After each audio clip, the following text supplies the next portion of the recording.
5:05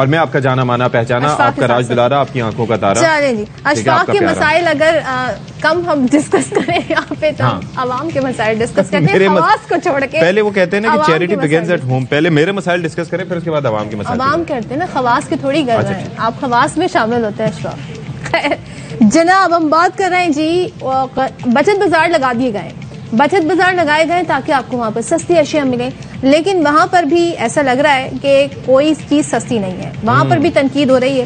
اور صوبہ انتظامیہ پر یہ بڑھتی ہوئی تنقید جو ہو رہی تھی اسی کا مقابلہ کرنے کے لیے 80 سے زائد بچت بازار لگائے گئے ہیں.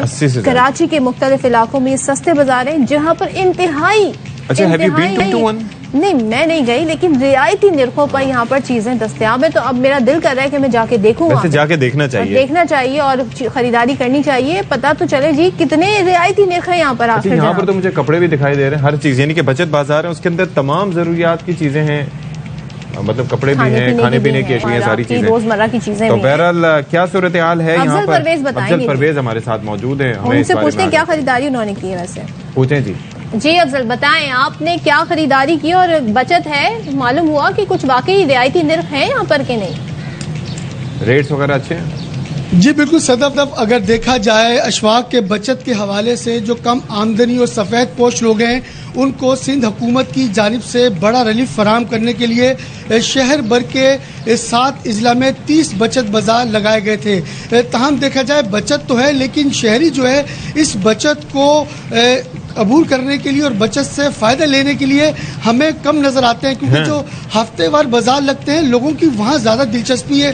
جو سندھ حکومت کی جانب سے بچت بازار لگائے گئے ہیں، یہ بچت بازار کمشنر کراچی اور جو کمیٹی کے ہے، جو مارکیٹ کمیٹی ہے، ان کی اشتراک سے شہر بھر کے 30 بازار لگائے گئے. یہاں کم آمدنی والے افراد کے لیے جو 2400 روپے کا 10 کلو کا آٹا مل رہا تھا، وہ یہاں 10 کلو کا آٹا 1200 روپے کا مل رہا ہے. جو کہ جو کوکنگ آئل تھا وہ 650 روپے کا شہر بھر میں مل رہا تھا، وہ یہاں 510 روپے کا شہریوں کو بآسانی ملتا ہے. لیکن یہاں جو شہریوں کی دلچسپی ہے بچت بازار میں ذرا یہ جاننا چاہوں گا افضل کہ وہی کمپنیز کے تیل کے ڈبے جو کہ دوسری جگہوں پر مہنگے مل رہے تھے یہاں پر سستے مل رہے ہیں، یہ یہاں پر کوئی الگ ہی برانڈ ہے جس کا تیل سستے داموں دستیاب ہے؟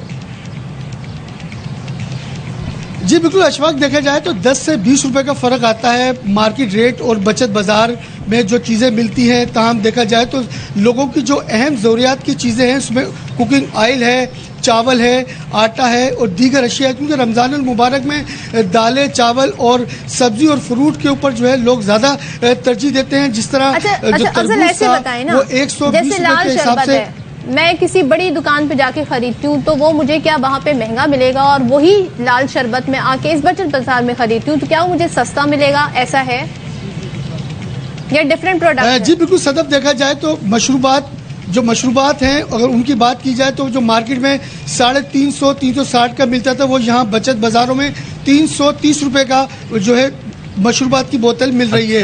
اگر دیگر بات کریں جی بولیں ہاں، اگر دیگر مارکیٹوں کی بات کریں جہاں منافع خور سرگرم ہے، اس کے حوالے سے کمشنر کراچی کو ٹھوس اقدامات کرنے تھے، وہ تو نہیں کیے گئے. لیکن جو سندھ حکومت نے بچت بازار لگائے ہیں یا کافی حد تک شہریوں کو ریلیف فراہم کرنے کے لیے جو انتظامات کیے گئے ہیں وہ تو ہو رہے ہیں، لیکن شہری خود دلچسپی نہیں لے رہے ہیں. ہم نے دیکھا کافی بچت بازاروں میں وہاں لوگوں کی دلچسپی نہیں ہے، بہت کم لوگ آتے ہیں جو بچت بازاروں میں اپنا اسٹال لگاتے ہیں. دلچسپی نہ لینے کی وجہ کیا ہے؟ ایکسیسیبلٹی کا ایشو ہے، کیونکہ لوگ تو سستی چیزیں ڈھونڈتے ہیں. پھر کیا وجہ آپ کو دکھائی دیتی ہے اس کی، یا اس کے بارے میں اتنا زیادہ پرچار نہیں کیا گیا؟ دیکھا جائے اشفاق کے جو آگاہی مہم ہے وہ مکمل طور پر شہریوں کو فراہم نہیں کی گئی. جس طرح یہ لہری کا علاقہ ہے جہاں میں موجود ہوں، یہاں باقاعدہ مساجد سے اعلانات کرائے گئے تھے بچت بازار کے حوالے سے، لیکن پھر بھی یہاں دن میں جو لوگوں کی تعداد تھی وہ اتنی نہیں تھی. جس طرح ایک بازار آگے بھی لگتا ہے وہاں زیادہ دلچسپی تھی لوگوں کی. اگر دیگر میں بات کروں مختلف علاقوں کی تو وہاں کوئی زیادہ مجھے گرمی نظر نہیں آئی جس طرح آنی چاہیے. زیادہ فرق بھی نظر نہیں آ رہا. ظاہر ہے لوگ اپنا پیٹرول خرچ کر کے یہاں پر آئیں تو پیسے وہ پھر ساری کیلکولیشن کر کے کہتے ہیں جی ہمارے تو اس سے زیادہ پیسے لگ رہا ہے, پھر کوالٹی بھی کمپرومائز ہوتی ہے, وہ کوالٹی نہیں ملتی جو ہمیں. ہاں ظاہر ہے, اور اتنا جا کے پھر ایک آدھ چیز چاہیے اس کے لیے ادھر ادھر چکر کاٹنے کی کیا ضرورت ہے, 10-20 روپے بچانے سے کیا. لیکن ظاہر ہے کہ جن کے لیے میٹر کرتا ہے ان کے لیے میٹر کرتا ہے. اچھا ویسے جگہ جگہ نارملی ہم بات کرتے ہیں, یہ تو چلے افضل بہت شکریہ آپ کا.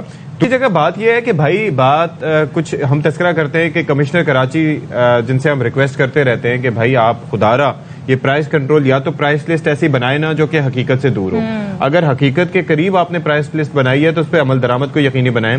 اب چکر یہ ہے کہ نارملی ہوتا کیا ہے کہ لوگ بڑے بڑے دعوے کرتے ہیں کہ جی ہم نے یہ نمبر بھی دیا ہوا ہے, اس نمبر پہ کال کریں گے تو یہ ہوگا وہ ہوگا.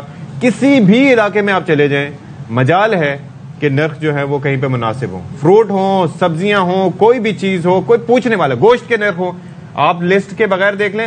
1800 روپے کلو, 1800 سے 1900 روپے کلو آپ کو مل رہا ہے, کیا نام ہے, بکرے کا گوشت. ٹھیک ہے, 1700, 1800, 1900 ڈیپینڈنگ آن دا ایریا. ٹھیک ہے, پھر مرغی کا گوشت دیکھ لیں 700 روپے سے اوپر ہے. پھل کی قیمتیں ہم آپ کو بتاتے رہتے ہیں کہ کیا ہے. کیا اسسٹنٹ کمشنر اس حوالے سے کوئی کام کر رہے ہیں؟ ڈپٹی کمشنر ہیں, یہ سوال ہے, اس کا جواب لینے کی کوشش کرتے ہیں. کون ہے ہمارے ساتھ؟ ہمارے ساتھ جی اس وقت بات کرنے کے لیے موجود ہیں اور ان سے ہم جاننا چاہیں گے کہ یہ جو نرخ ہیں جو اشفاق نے پوری ڈیٹیل بتائی کہ سرکاری جو لسٹ ہوتی ہے اس پہ کچھ ہوتے ہیں اور جو اب وہاں پر منافع خور بیچ رہے ہوتے ہیں ان سے ساری ستار جاتے ہیں. تو ہمارے ساتھ اسسٹنٹ کمشنر نارتھ نازم آباد حازم بھنگوار موجود ہیں, ان سے ذرا بات کر لیتے ہیں. حازم بھنگوار صاحب جی بہت شکریہ سر. بتائیے گا یہ کیا معاملہ ہے جو لسٹیں ہوتی ہیں اس کے حساب سے تو پرائسز نہیں دیے جاتے, عوام سے مزید پیسے لے لیے جاتے ہیں, عمل درآمد کیوں نہیں ہوتا؟ یہ سوال ہم ہر روز اٹھاتے ہیں, تقریباً جواب ہمیں نہیں ملتا. آپ کے پاس ہے تو بتائیے. جی یہ تو آپ کی بات بالکل صحیح ہے کہ جو گورنمنٹ کی پرائسز ہیں اور جو اوریجنل پرائسز ہیں اس میں کافی گیپ ہے اور کافی اسپیس ہے جس کی وجہ سے ڈسٹربنس کریٹ ہو رہا ہے پبلک میں. پر اگر آپ بات کرتے ہیں کہ گورنمنٹ کو اور سختی کرنی چاہیے تو اور گورنمنٹ کتنی سختی کر سکتی ہے آپ خود بتائیں. ہم کانسٹنٹلی پرائس چیکنگ بھی کر رہے ہوتے ہیں, ریٹس کو بھی پبلک میں ڈیل کرنا, اوپر سے انشور کرنا کہ ہر دکان والا کیا کہتے ہیں اپنی جو پرائس لسٹ ہے وہ فرنٹ پہ ہی رکھے. دکانیں اتنی ہوتی ہیں, ہم ہر کسی کو وزٹ کرتے ہیں, چالان کرتے جاتے ہیں. اور اس حد تک میں نے تو اپنی طرف سے نارتھ نازم آباد میں تو ابھی ہیلپ لائن بھی لگا دیے کہ جب ہر انڈیویجول کسٹمر جو دکان پہ جاتا ہے اور اس کو پرائسز ہائی لگ رہی ہیں اور پرائسز باہر نہیں ہے, وہ ہمیں ڈائریکٹلی کال کرتا ہے آفس میں اور ہم وہاں پہنچ بھی جاتے ہیں ود ان 10 منٹس. اچھا یہ ذرا سمجھائیے گا ہمیں کہ یہ جو سرکاری ریٹ لسٹ ہے یہ اول تو دیکھنے میں کبھی نظر بھی نہیں آتی, بڑی مشکل سے ایسا ہوتا ہے کہ نظر آ جائے.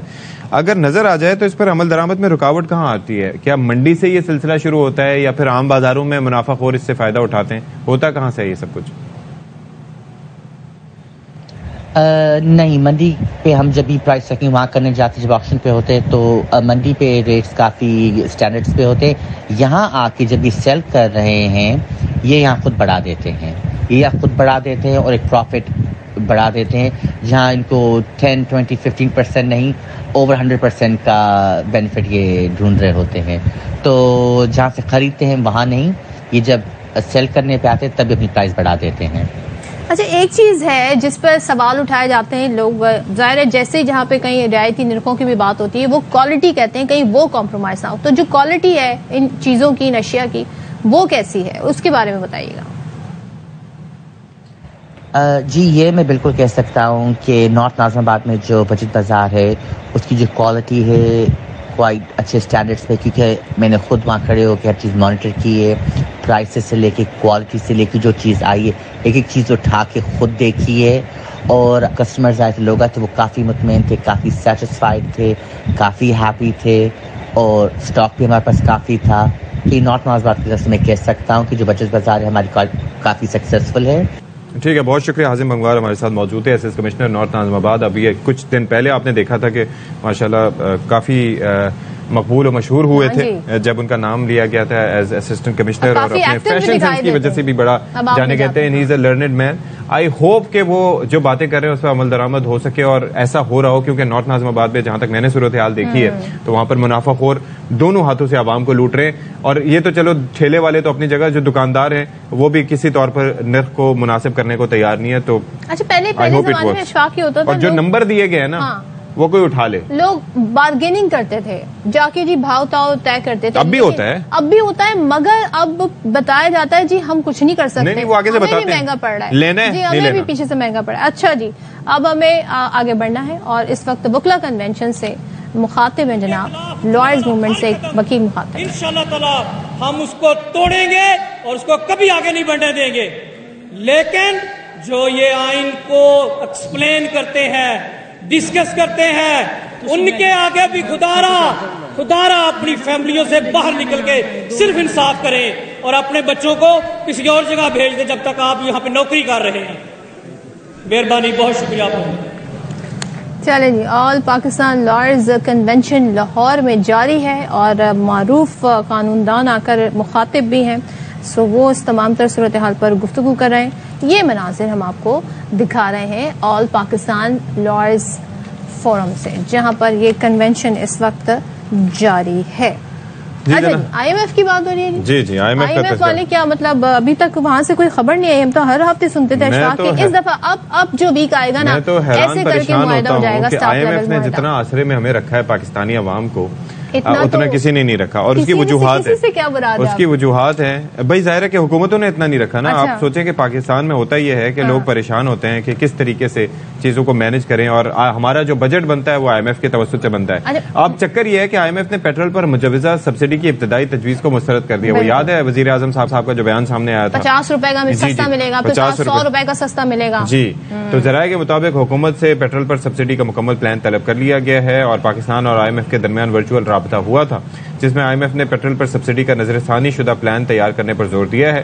اور حکومت نے موٹر سائیکل اور 800 cc گاڑی مالکان کو سبسڈی دینے کی تجویز دی تھی, لیکن آئی ایم ایف نے غریب طبقے کو زیادہ مؤثر ٹارگیٹڈ سبسڈی دینے پر غور کرنے کا کہا ہے. اور زور بھی دیا. کہنا یہ ہے کہ بھائی آپ یہ کیسے تعین کریں گے, کیا آپ کا میکانزم ہوگا کہ جن لوگوں کو آپ سبسڈی دے رہے ہیں وہ اس کے مستحق ہیں, کیونکہ میجورٹی ایسا ہے جن کے پاس بائکس نہیں ہیں, میجورٹی طبقہ ایسا ہے جو کہ رکشہ بھی نہیں چلاتا ہے. تو کیسے آپ ان لوگوں کو ٹارگٹ کریں گے اگر آپ نے باقی آپ کا انیشیٹو یہ ہے کہ سبسڈی دینا ہے اور لوگوں کو ریلیف دینا ہے. تو بیسکلی ریلیف دینے کی بات جہاں پر آ رہی ہے, تو وہ ریلیف دینے کے طریقہ کار پہ آئی ایم ایف کو اعتراض ہے. اب دیکھتے ہیں جی یہ اعتراض کیسے دور کیا جائے گا اور یہ معاملات پھر کیسے حل ہوں گے, اور پھر ٹارگیٹڈ سبسڈی کیسے ہوگی, تو یہ دیکھنا ہوگا. اچھا جی, اب ذرا تذکرہ کر لیتے ہیں. سپریم کورٹ کی جانب سے ایک بڑا فیصلہ کیا گیا. وہ فیصلہ یہ ہے کہ ٹرائل کورٹ کو صدر ARY نیوز عماد یوسف کے خلاف کارروائی سے روک دیا ہے, اور سپریم کورٹ نے حکم دیا کہ سیشن عدالت آئندہ سماعت تک عماد یوسف کے خلاف کارروائی نہ کرے. سپریم کورٹ نے صدر ARY نیوز عماد یوسف پر فرد جرم عائد کرنے کی کارروائی بھی روک دی ہے, اور سپریم کورٹ نے وفاق پولیس اور استغاثہ کو نوٹس جاری کر دیے ہیں. کیس کی سماعت جسٹس اعجاز الاحسن کی سربراہی میں 2 رکنی بینچ نے کی. عماد یوسف کے وکیل لطیف کھوسا نے کہا کہ عماد یوسف صحافی اور ARY نیوز کے صدر ہیں, ان کا کسی کے بیان سے کوئی تعلق نہیں. عماد یوسف کراچی میں تھے, مقدمہ اسلام آباد میں درج کر لیا گیا. عماد یوسف کے خلاف کسی قسم کا ثبوت نہیں. اس کیس میں زندگی موت کی دفعات لگا دی گئی ہیں. اچھا جی, اور ساتھ ہی PFUJ کے صدر افضل بٹ کہتے ہیں کہ سپریم کورٹ نے صدر ARY نیوز عماد یوسف کو ریلیف دیا ہے. صحافی برادری پہلے دن سے کہہ رہی تھی کہ عماد یوسف پر فرد جرم عائد کر دی گئی, تو دنیا کا سامنا یہ کیسے کریں گے. صحافی پر خبر کی بنیاد پر بغاوت کی دفعات کے تحت مقدمہ درج کیا گیا. افضل بٹ نے مزید کہا کہ عماد یوسف پر فرد جرم عائد ہو جاتی تو کل کو پاکستان کا کوئی اینکر یا رپورٹر اس سے نہیں بچتا. آج ARY کے صدر عماد یوسف صاحب کو جو ریلیف دیا گیا ہے, اس سے پاکستان کی جرنلسٹ کمیونٹی میں بہت اطمینان پایا جا رہا ہے, کیونکہ ہم ڈے 1 سے یہ کہہ رہے تھے کہ اگر پاکستان کی تاریخ میں یہ فرد جرم عائد کر دی جاتی ہے عماد یوسف پر, تو پوری دنیا میں ہم کس طرح فیس کریں گے کہ ایک پاکستان میں ایک جرنلسٹ پر ایسے الزام میں فرد جرم عائد کی گئی ہے جس میں ایک جرنلسٹ کو عمر قید یا سزائے موت ہو سکتی ہے. ہم نے لوئر کورٹ میں بھی بارہا پیش ہو کر کہا کہ یہاں اسلام آباد کی پولیس نے بہت بڑی زیادتی کی ہے, کہ ہم بار بار جا کر کہتے رہے کہ ہو سکتا ہے کہ ایک پولیس افسر جو ہے وہ بہت کمپیٹنٹ ہو, اس کے کریڈٹ میں بہت سی ڈکیتیوں کے, دہشت گردوں کے, مجرموں کی تفتیش اس نے کی ہو, لیکن ایک جرنلسٹ کی خبر کی بنیاد پر اس کو